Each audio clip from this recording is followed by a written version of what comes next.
Hey T-Squad, it's Kirsty, and today we're switching from celebrity drama to royal headlines because King Charles has just delivered a VJ Day address with a very stark message.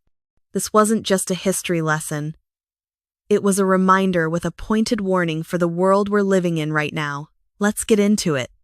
The king recorded his address earlier this month in the morning room at Clarence House, and it was broadcast on the morning of VJ Day, that's Victory over Japan Day, marking the end of the Second World War in the Pacific, exactly 80 years ago.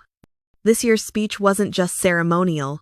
It paid tribute to veterans who served in the Asia-Pacific theater, including those who fought in battles like Kohima and Imphal, prisoners of war, civilians in occupied territories, and everyone whose lives were torn apart during that time.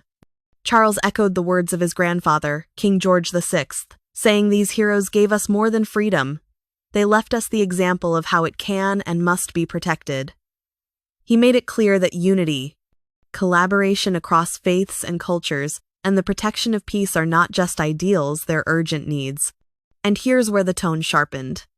The king said that the lessons of the past should serve as a warning today, because the tragedies of war are still being all too vividly demonstrated in conflicts around the world right now.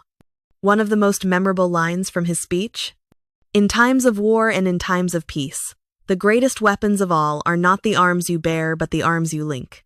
That's a powerful statement and definitely a not-so-subtle nudge to global leaders. The address was followed by a national remembrance service at the National Memorial Arboretum in Staffordshire.